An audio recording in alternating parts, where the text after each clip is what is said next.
Magaling na neurosurgeon si Dr. Benitez, kaya sigurado ako makakaligtas si Lolo Pepe. At para na rin hindi mag-worry si Zoe. Pero Doc, the big question is, sinong gumawa nito kay Don Pepe? Kidnappers. May ransom na involved, di ba? We all know that. Pero sino yung mastermind?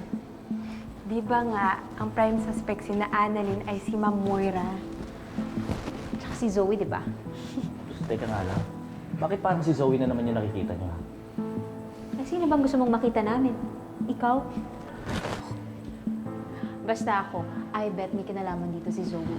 Basta she knows something eh. Parang kahit anong may kinalaman kay Don Pepe. Si Zoe at si Ma'am Moira, di ba tag team sila palagi? Oo. Sandali lang nga. Ano ba to? Botohan? O sige. I vote for Annalyn. Ako, Patay Zoe mo kung bibig. I vote for Zoe. What? Are you serious? What?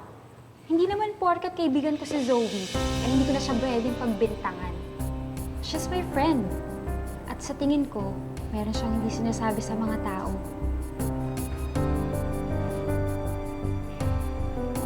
Look, this is getting out of hand. Fine. Kung nagbobotohan pala tayo dito, then I vote for Aling Susan. Dok naman. Ano naman kinalaman ni Chang Susan? Bakit si Chang Susan? Bakit ba? Ang absurd din naman kasi ng mga iniisip nyo na kasama si Zoe doon sa nangyari sa lolo niya. You guys will see. Once ma-cure at maging okay na si Lolo Pepe, makiklear ang pangalan ni Zoe. Tingin nyo, fine. Aling Susan. Kaibigan niyo Aling Susan, tayo bahala kayo. Ay, baka ikaw pala talaga. Saan ba galing yung Zoe? Tingnan niyo. Guys,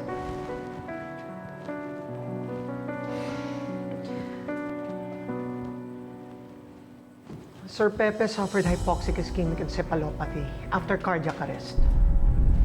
He's in the ICU of Eastridge right now and, well, they can't say kung kailan siya magigising. Right now, inaasikaso ni RJ ang pag-transfer ni Sir Pepe dito sa Apex.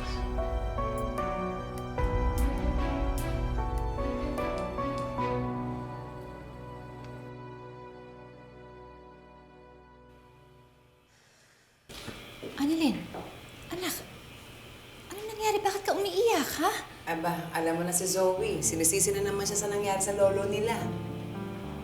Lekat na Zoe na yan. Hanggang ngayon, inaaway ka pa rin. Asan ba yun? Teka't sasampulan ko. Chang. Di eh. Chang, tama na ho. Huwag na pong gatungan yung mga nararamdaman ng mga ibang tao.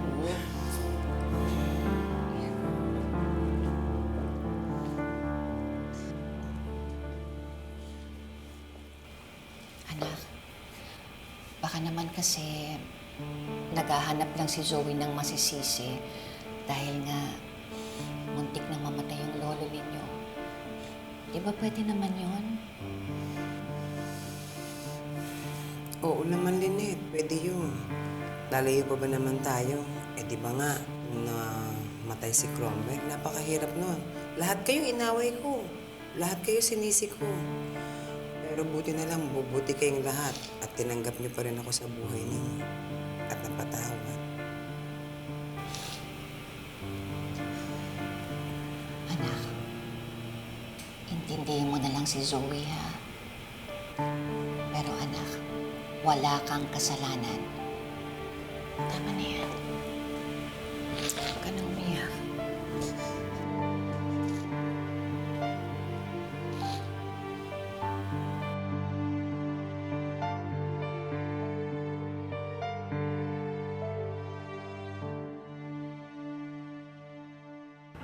Ate, maganda naman tong Eastridge. Nandito pa si Annalyn. Do we really need to have him transferred? Well, aside from the expenses, I think mas mababantayan at maaalagaan ang papa sa Apex. Besides, Apex is our hospital. I'm going to station a guard outside Papa's room 24/7, just in case may masamang balak na naman si Moira. Isa pa yan, ate. Naintindihan ko na pinaghihinalaan mo si Moira. Pero pati si Zoe, pinakuhaan mo pa ng fingerprints? Sa tingin mo gusto ko yun, Ubeng? Napagdudahan ko ang sarili kong pamangkin? Of course not. Pero may precedent na eh. Nakita na natin dati pa na Zoe will do anything para lang pagtakpan ng nanay niya. O di ba dati, nung nahulog ka sa hagdan, tinago ni Zoe yung CCTV footage nun para hindi natin makita yon. So she'll do anything for her mother. Alam natin na super close sila. So, I'm sure kung involved si Moira sa pagdukot kay Papa, hindi malayong involved din si Zoe.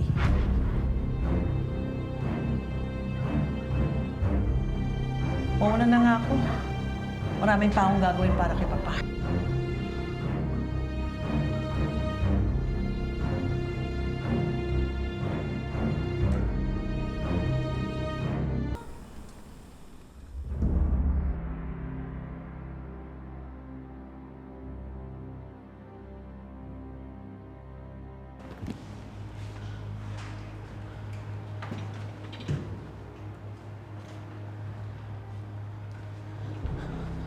Mommy, I can't do this.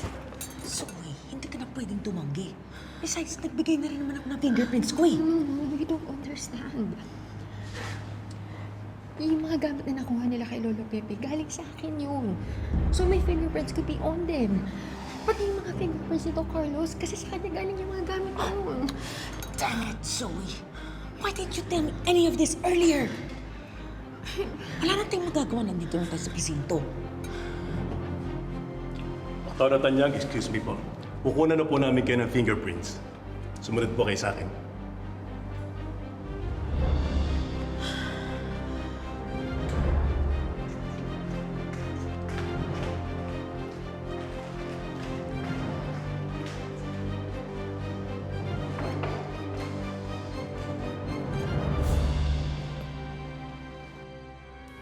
We need to maintain our appearance na nalulungkot tayo sa nangyari sa lolo mo.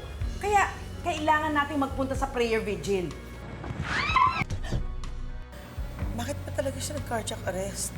Hindi po talaga namin alam yung eksaktong nangyari dahil wala po kami sa tabi ni Sir Pepe nung nangyari po yun. Pasok po kasi namin. Ang nag-revive po kay Lolo ay si Doc Carlos po. Doc Carlos? Nagigilty ka pa dahil sa nangyari kay Sir Pepe? Dapat mamatay na lang kayo para kasama niyong mababaw ang sikreto namin ng anak ko.